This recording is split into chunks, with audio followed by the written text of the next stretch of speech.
여러분 컴플렉스란 말을 잘 아시나요?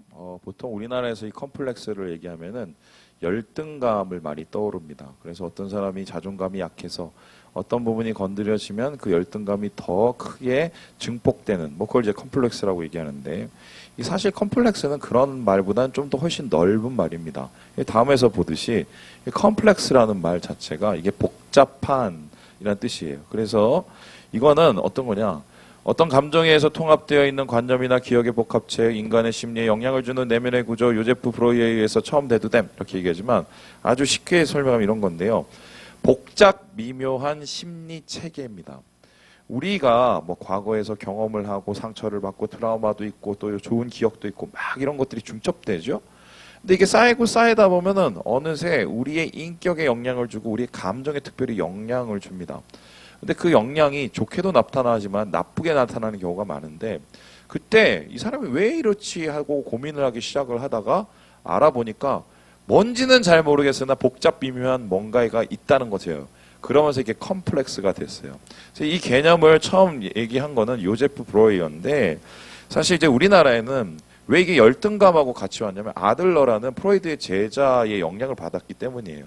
왜 아들러의 영향을 받았냐?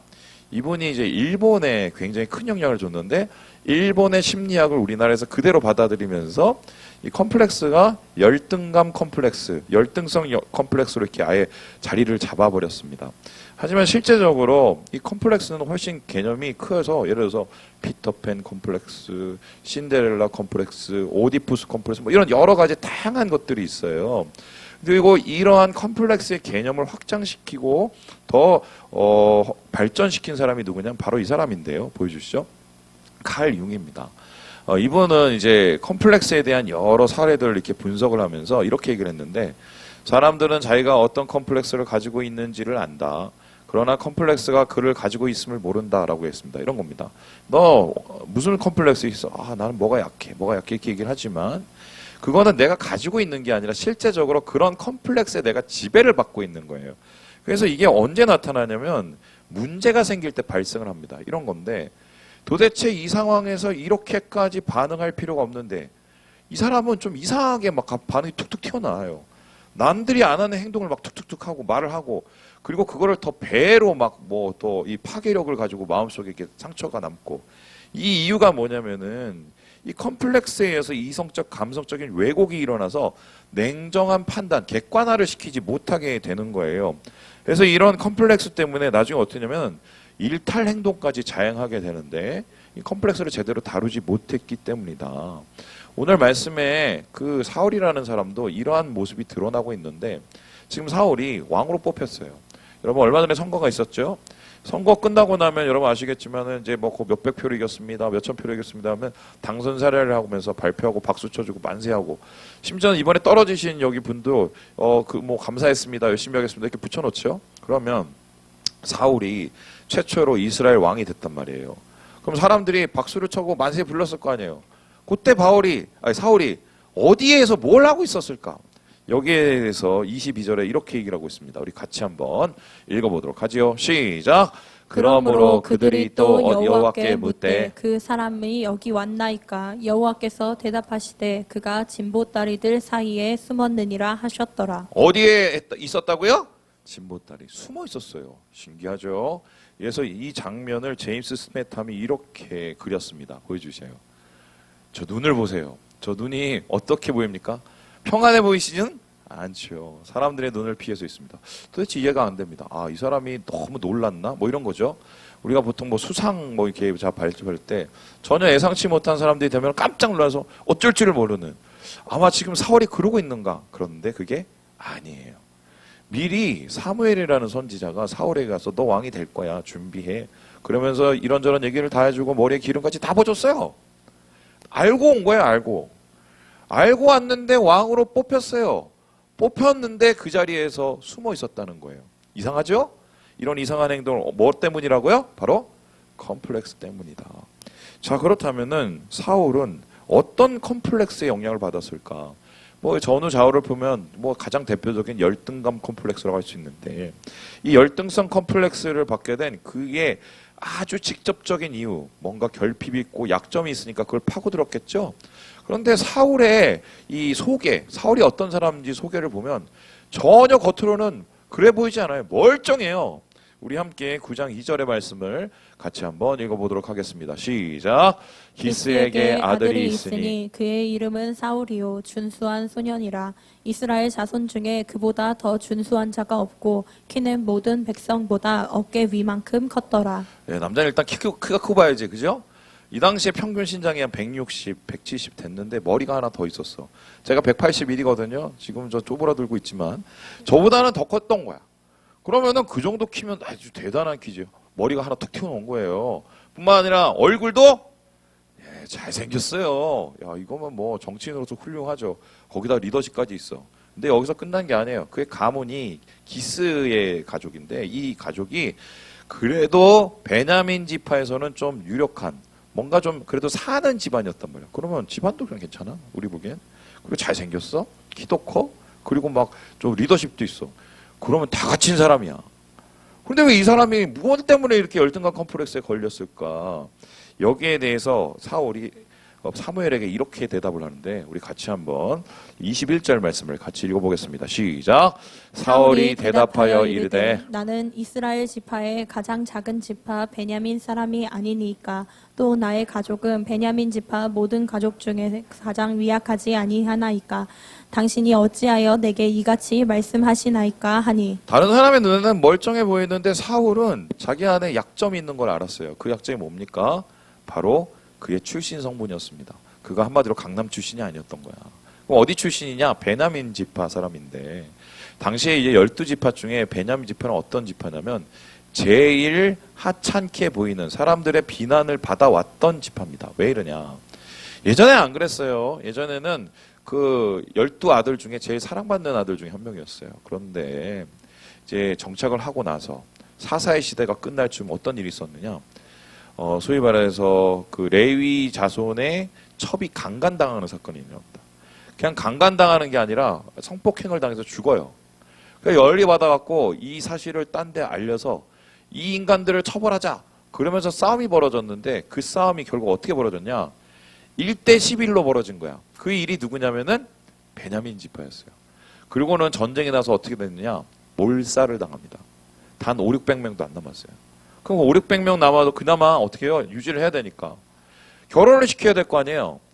아무도 결혼을 안 하려고 그래. 그래서 어떻게 했느냐? 이 젊은 처자들을 유인을 했어. 어떻게 유인을 했냐면 막 야 이번에 우리 어디 가면 핫하대. 우리 거기서 축제 있대. 막 불러 모았어요 사람들이.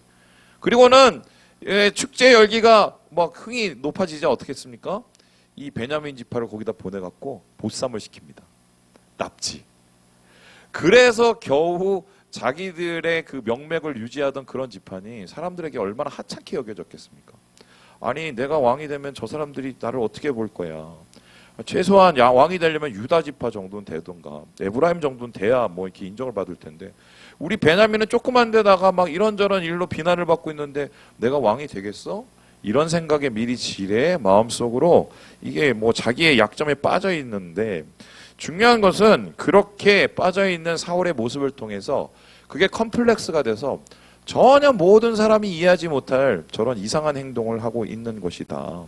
그래서요, 이 컴플렉스는 사람에게 이러한 나쁜 영향을 줄 수도 있다는 것입니다. 그렇다면은 컴플렉스가 다 이런 것이냐? 그렇지 않아요. 융이 여기에 대해서 얘기를 하면서 뭐냐면 컴플렉스가 가지고 있는 긍정적인 효과도 있대요. 그러니까 자기의 약점을 알고 그거를 보완하면은 더 나은 인격, 더 나은 삶을 살 수가 있대요. 그러니까 내가 어떤 컴플렉스를 가졌는지 보다 그 컴플렉스가 가지고 있는 약점이 뭔지 보다 그것을 어떻게 대처하느냐가 더 중요해요. 그 대처하는 방식에 따라서 우리의 미래가 결정되는데 오늘 말씀을 보면 지금 이 사울이 자신의 약점을 그로 인한 컴플렉스에 어떻게 대처하는지 여러 가지 방법이 보입니다. 그것을 이렇게 살펴보면 두세 가지로 정리가 되는데요. 그렇다면 첫 번째, 도대체 사울은 자기의 약점에 대해서 어떻게 대책을 세웠을까? 우리 같이 한번 읽어보도록 하겠습니다. 시작! 숨겨라. 숨겼어요. 자기의 약점이 드러날까봐 숨겼다는 것입니다. 그러면 어떻게 숨겼을까요? 우리 함께 27절의 말씀을 같이 한번 읽어보도록 하겠습니다. 시작. 어떤 불량배는 이르되 이 사람이 어떻게 우리를 구원하겠느냐 하고 멸시하며 예물을 바치지 아니하였으나 그는 잠잠하였더라. 역시 예상대로였어요. 자기가 왕이 되니까 한쪽에서 막 박수를 쳤어요. 만세. 한쪽에서는 이 말이 돼, 말이 돼. 항상 그렇죠. 뭐 대선, 총선 항상 100%는 없는 거야. 항상 반대자는 있기 마련이야. 그런데 그 말이 꽂힌 거야, 사울에. 이 사람이 어떻게? 아이고, 내가 베냐민 집한 걸 알았구나. 아이고, 그래서 나를 이렇게 깔보는구나. 막 기분이 나빠지기 시작해요. 그러면서 사울이 맨 처음에 어떻게 여기에 대해서 대처를 했느냐? 성경에는 여기를 잠잠하였다고 얘기합니다. 자, 그러면 잠잠하였다는 이 말이 뭘까? 다음에서 보듯이 이 원어는요, 하라시입니다. 하라시는 단어는 뭐냐면 침묵하다, 잠잠하다는 말도 되지만 이게 좀 원래 의미는 뭐냐면 색이다, 파다, 궁리하다입니다. 그럼 이런 건데 사람들이 자기를 그렇게 비난하는 걸 듣고 사울이 어떻게 했습니까? 가만히는 있는데 그 속에서는 어떻게 해요? 쓰린 거죠. 머릿속에서 계속 생각이 되는 거죠. 꼬리에 꼬리를 무는 거죠. 그런데 겉으로는 어떻게 했어요? 아닌 척했어요. 사람들은 대부분 자기의 약점과 컴플렉스에 이렇게 많이 대합니다. 아닌 척합니다. 왜요? 그때 긴 척하고 화들짝 놀래면 어떻게 해요? 쪽팔리잖아요. 그래서 사람들이 자신의 약점을 숨기는 법이 두 가지가 있어요. 크게. 첫 번째는 뭐냐면 사울처럼 아무 척 안 추적하는 거예요. 속은 막 썩어가는데. 그리고 집에 가서 막 머리를 쥐어뜯는데. 두 번째는 어떻게 하냐? 도망갑니다. 아예 그렇게 나에게 그러한 영향을 주거나 내가 깔봄을 당하거나 내가 부끄러움을 당할 곳을 아예 안 갑니다. 그런 사람 안 만나. 그럼 내가 편하거든. 그러면 어느 정도 내 안에 평안이 이루어집니다. 그런데 진짜 이게 해결이 될까요? 그러면은 사울이 이게 해결이 됐을까? 결국 사울은 이렇게 침묵하고 잠잠하고 참아냈는데 숨기는 방법을 잘 하다가 어느 순간 팍 터져버려요. 우리 함께 18장 말씀을 같이 한번 읽어보도록 하겠습니다. 시작! 그 이튿날 하나님께서 부리시는 악령이 사울에게 힘있게 내림에 그가 집안에서 정신없이 떠들어대므로 다윗이 평일과 같이 손으로 수금을 타는데 그때 사울의 손에 창이 있는지라. 정신없이 어떻게 했대요? 집안을 돌아다니면서 떠들어댔대요. 미친 거야. 왜 이런 일이 일어나느냐? 사람마다 가지고 있는 스트레스 그릇이 있어. 알죠? 어떤 사람은 요만한 사람이 있고 어떤 사람은 이상한 사람이 있습니다. 이만한 사람은 많이 견뎌요. 요만한 사람은 금방 폭발을 합니다. 근데 중요한 건 다 한계가 있어요. 어느 순간 참다가 한계가 옵니다. 도망다니다가 결국은 직면할 순간이 와요. 그 순간 준비를 전혀 못해요. 빵 터져버려요. 정신줄 놔버리는 거지. 그럼 어떻게 됩니까? 특별히 이 사울이 정신줄을 놔버리게 된 이유는 말 때문에였어요.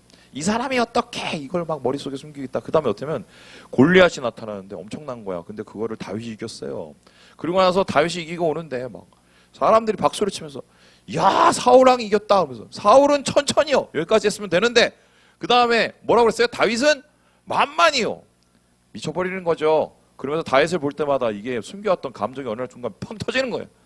그럼 어떻게 해요? 그 다음부터 사울의 절대 임무는 뭐냐? 사울의 하반기 사역은 후반기 사역은 뭐냐? 다윗 쫓아다니면서 죽이는 거예요. 블레셋이나 이런 주변에 있는 민족과 전쟁 준비를 하기도 바빠 죽겠는데 내부의 적을 죽이려다 결국 어떻게 해요? 나라도 망하고 자기도 망합니다. 그래서요. 이 컴플렉스의 원인이 되던 약점을 숨기는 건 분명히 한계가 있고요. 어느 순간 터져버려요. 이건 절대로 좋은 방법이 아니라는 것을 사울을 통해서 깨닫게 되는 것입니다. 그렇다면 두 번째로 이 약점을 숨기는 방법 그거 말고 약점에 대한 대처 방법 뭐가 있을까요? 우리 같이 한번 읽어보도록 하겠습니다. 시작! 채워라. 채우는 방법이 있다고 얘기를 합니다. 이게 무슨 소린가요? 우리 함께 11장 12절 말씀을 읽어보도록 하겠습니다. 시작! 백성이 사무엘에게 이르되 사울이 어찌 우리를 다스리겠느냐 한 자가 누구니이까 그들을 끌어내소서 우리가 죽이겠나이다. 왕이 됐어요. 근데 변변치가 않았어요. 그런데 옆에서 암몬 족속이 쳐들어왔어요. 그러면서 어떻게 하나님께서 감동을 주셨어. 혈기를 막 오르게 주시고 분노를 주시고 야 우리 의기로 일어나서 저하고 싸워서 이겨야 되지 않겠냐. 그래서 사울을 지지하는 사람들이 모였어요. 전쟁에 나갔어요. 이겼어요. 와 이게 막 의기가 막 엄청 올라가고 기세가 올라가고 그러면서 사람들이 막 박수를 치면서 와 우리 사울 내가 이럴 줄 알았어. 언제 그랬다고. 그러면서 보니까 저번에 사울을 비난했던 그 인간들이 어디 있어? 우리가 다 죽여버릴 거야. 그러니까 여러분 사울이 이때 마음이 어땠겠습니까? 막 기분이 되게 좋았겠죠. 그리고 뭔가 해결된 느낌이 들죠. 왜 그렇습니까? 자기가 가지고 있는 약점을 다른 것으로 포장하고 채운 거예요. 그런데 이러한 모습들 인정받는 인정 욕구로 보통 많이 채워요. 특별히 남자들 조심해야 돼. 이거. 근데 이렇게 막 채우려고 하면 어느 정도 보완은 돼. 근데 나중에는 어떻게 버리냐. 이 사람이 자기 약점을 근본적으로 치우려 하는 것이 아니라 그것을 다른 것으로 대체를 하려고 하면은 그때부터 그 대체하려는 게 자기의 주인이 되어버립니다. 그러니까 사람들의 인정을 받으려는 게 자기 인생의 목적이 돼버려요. 그래서 사울이 굉장히 큰 실수를 하는데 그것이 바로 아말렉 전투에서의 모습이었어요. 우리 함께 사무엘상 15장 말씀을 같이 한번 읽어보도록 하겠습니다. 시작. 사울이 사무엘에게 이르되 내가 범죄하였나이다. 내가 여호와의 명령과 당신의 말씀을 어긴 것은 내가 백성을 두려워하여 그들의 말을 청종하였음이니이다. 하나님 말씀하셨습니다. 사울아, 내가 너에게 줄 미션이 있다. 뭔데요? 아말렉 족속에 가서 전쟁을 해서 걔네를 끝장내버려라. 걔네들은 죄고 악이다. 하나님의 말씀을 듣고 갔어요. 싸웠어요. 이겼어요. 끝난 듯 했어요. 그런데 끝나지 않았어요. 왜요? 사울이 하나님의 말씀처럼 끝장을 내지 않았어요. 중요한 거 다 갖고 오고 전쟁도 미비하게 끝냈어요. 그래서 사무엘이 화가 났어요. 하나님이 보냈어요. 왜 그랬어? 그랬더니 이렇게 대답을 한 거예요. 내가 죄를 졌는데요. 사실은요. 사람들 때문에 그렇게 한 거예요. 사람이 두려웠어요. 자, 그러면 제가 질문해 보겠습니다. 사울이 하나님을 더 두려워했습니까? 사람을 더 두려워했습니까? 왜요? 사람에게 인정받는 게 하나님께 인정받는 것보다 더 중요했기 때문입니다. 그걸로 자신의 컴플렉스를 채우려고 했기 때문이에요. 근데 이런 모습은 우리에게도 나타납니다. 제가 어제 아내하고 TV를 봤습니다. TV를 보니까 김창옥 씨라고 아십니까? 네, 그분이 나왔어요. 보다가 저는 좀 중간에 졸았는데 저희 아내는 이게 열심히 보시고 막 눈물도 흘리시고 이러시더라고요. 요즘에 우리 아내가 마음이 참 갱년기를 열심히 지내고 있습니다. 근데 제가 듣다가 갑자기 딱 떠오르는 재밌는 얘기가 있었어요. 뭐냐면 어떤 남편이 나왔어. 근데 남편이 어떤 남편이냐. 틈만 나면 쇼핑을 해. 홈쇼핑 무슨 쇼핑 막 옷 사고 뭐 사고 심지어는 말도 안 하고 갑자기 가전기구도 막 사. 돈도 많이 버는 사람도 아니야. 그러니까 와이프가 미치려고 그래갖고 어떻게 해결하려고 나온 거예요. 그래서 막 이거를 막 이렇게 막 따다다다 얘기를 하니까 김창옥 씨가 이제 해안을 이렇게 발표를 하는데, 자, 그 쇼핑 중독, 그 쇼핑 사지 않고는 못 사는 그런 마음, 도대체 그 원인이 뭘까를 한번 알아봤어요. 그래서 이 사람의 마음 속에 있는 그 결핍이 뭔가 알아봤더니 이분이 어렸을 때 지질나게 가난했던 거야. 그리고 이분이 돈을 벌면서도 자기 돈을 가족을 위해서 헌신해야 됐던 거예요. 아버지, 어머니 뒷바라지하면서. 그러니까 뭐 사고 싶은 걸 못 사고 자기가 쓰고 싶은 걸 못 쓰고 이런 가난에 완전히 처박혀서 산 거지. 그러니까 자기가 다시 새 가정을 이끌고 남편이 되고 어느 정도 여유가 생기니까 보상받고 싶은 거예요. 그런 결핍들을 다른 걸로 막 채우고 싶은 거예요. 근데 사실은 그렇게 채워도 채울 수가 있어요, 없어요? 못 채워요. 왜냐하면 마음속에 구멍이 뚫려 있기 때문에. 구멍을 메워야 되는 거거든. 그러니까 이거를 가지고 우리가 보면서 결국 이러한 다른 곳으로 채우는 방법은 절대로 성공할 수가 없다. 그렇다면은 이 사울은 어떻게 되었을까? 숨기려 하고 다른 곳으로 채우고 그의 최후가 되게 끔찍한데요. 다음 그림을 보여주시죠. 이러고 죽었어요. 자, 여기서 누구가 사울인지 아시는 분? 얘입니다. 어떻게 죽습니까? 칼을 땅에다 박고 스스로 이렇게 해서 죽어요. 자살을 해요. 왜냐? 마지막까지 남의 눈을 의식했어요. 컴플렉스로 시작해서 컴플렉스로 끝이 난 거예요. 결국은 사울의 인생은 컴플렉스 때문에 망한 인생이 되고 망한 겁니다. 약점이 그를 붙잡았던 거죠. 자, 그렇다면은 숨겨도 안 돼. 다른 것으로 채우려고 한대. 그러면 우리가 어떻게 하면 이것을 해결할 수 있을까? 성경은 여기에 대해서 새로운 방식, 좀 더 지혜로운 방식을 우리에게 제시하는데 바로 그게 세 번째 방식입니다. 우리 같이 한번 읽어보도록 하겠습니다. 시작! 자랑하라. 숨기는 것 안 된대요.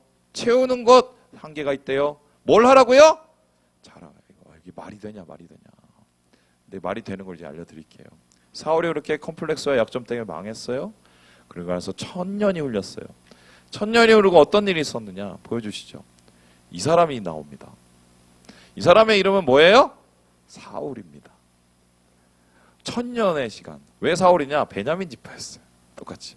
그러니까 베냐민 지파에서 유명했던 자기의 조상 중에 한 명을 이름을 정한 거야. 근데 이 사람이 나중에 이름이 변합니다. 뭐죠? 바울이 돼요. 왜 바울이냐? 헬라식으로 사울이란 말이 없어서 그냥 그렇게 비슷한 말을 붙인 거예요. 그러면 똑같은 사울, 똑같은 길을 걸었을까?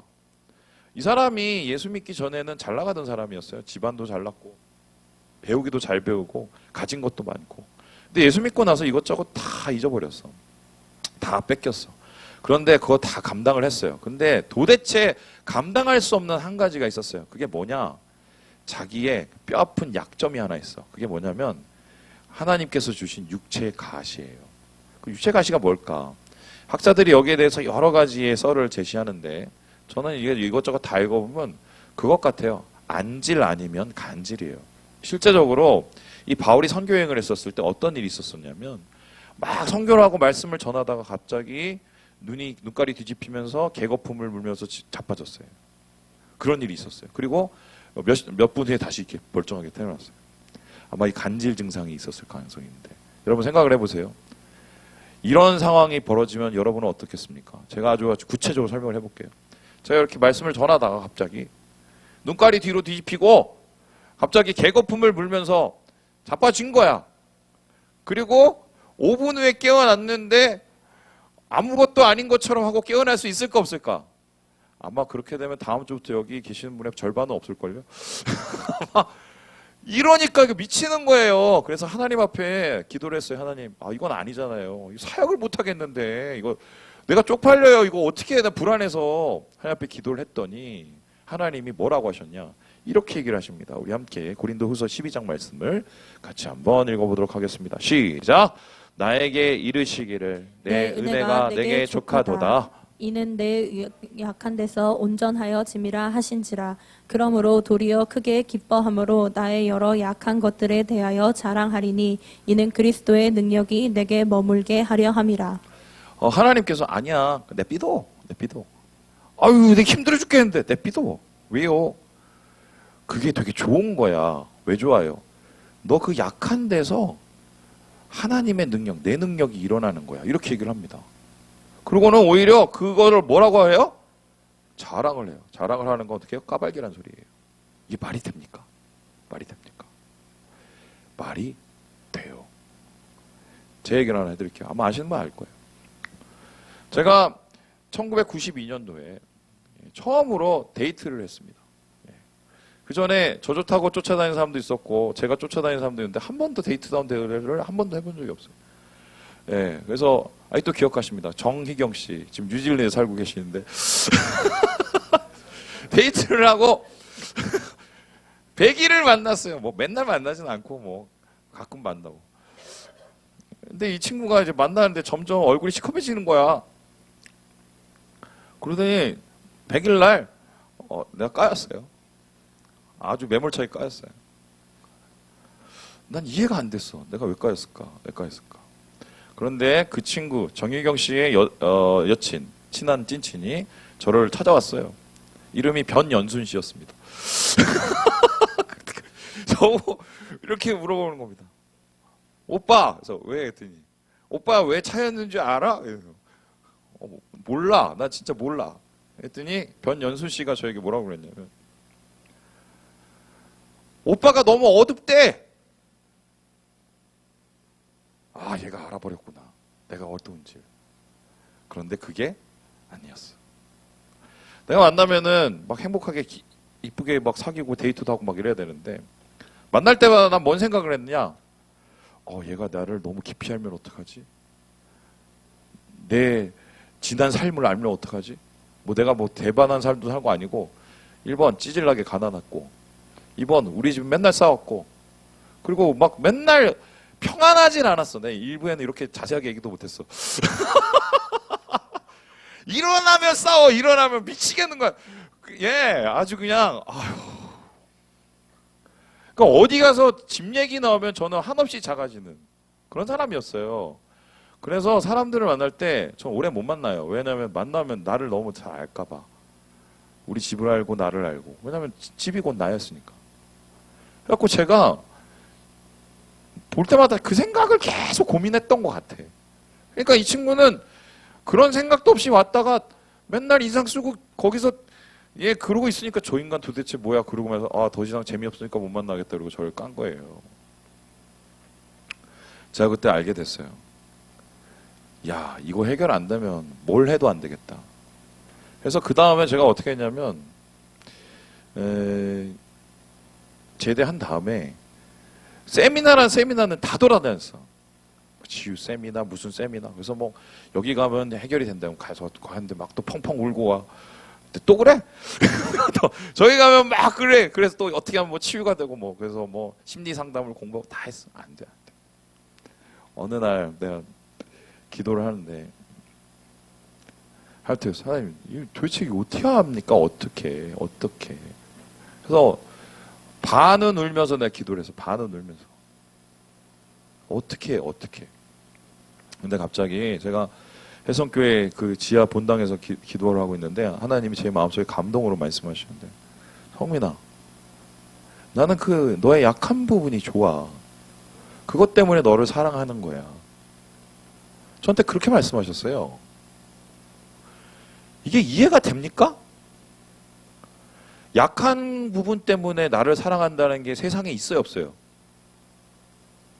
열리마 있어, 없어? 있어, 임마.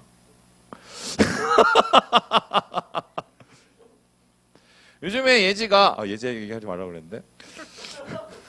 여드름이 좀 나기 시작을 했어요.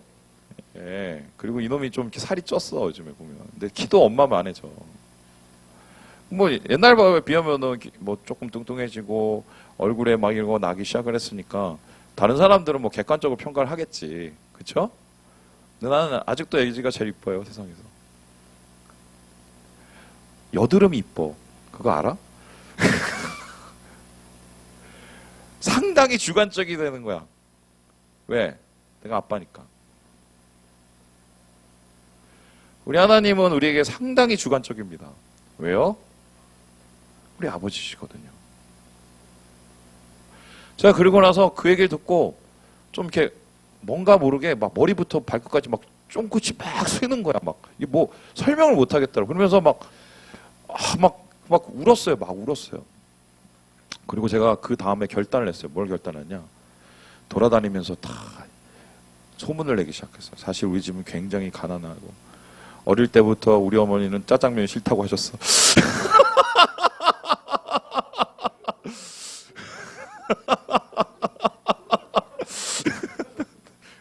네. 그런데 신기한 게 그렇게 오픈을 하니까 어떤 일이 일어난 줄 압니까? 어느 순간인가 아무렇지도 않아요. 신기하죠? 근데 그때 그걸 알았어. 판도라의 상자 같은 우리의 컴플렉스는 약점은 열기 시작하면 그때부터 더 이상 우리를 붙잡을 수가 없어. 왜냐하면 그 부분을 하나님 앞에 열어드리면 하나님이 그것을 만지시고 우리를 사랑하고 능력을 주시는 이유가 되거든요. 실제적으로 이스라엘 백성 보세요. 이스라엘 백성이 잘나서 선택받았습니까? 하나님이 신명기에 뭐라고 그럽니까? 니네가 모든 민족 중에 제일 약해서 내가 좋은 거야. 주관적이시라는 거죠. 여러분이 잘나서 구원받았어요? 혜림이 너 잘났어? 예, 우리 대학생이 된 혜림이 월요일 날마다 아침에 매일 성경을 하고 있습니다.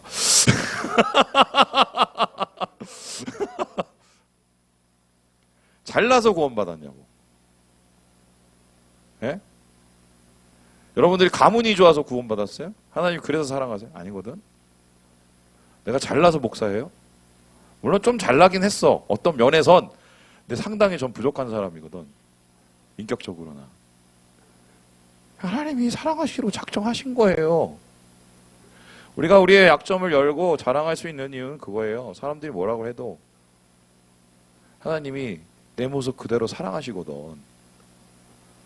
사랑하시기로 작정하셨고 약점이 아니라 그거를 진짜 약점으로 만들기 원하시는 거예요. 우리를 고치시는 약점으로.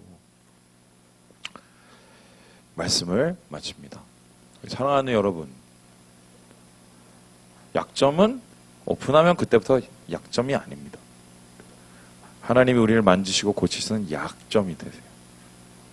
주님의 은혜로 우리의 마음을 여시고 하나님의 은혜로 있는 모습 그대로 사랑하시는 주님의 사랑을 느끼시는 이 하루 되시길 주님의 이름으로 축원합니다.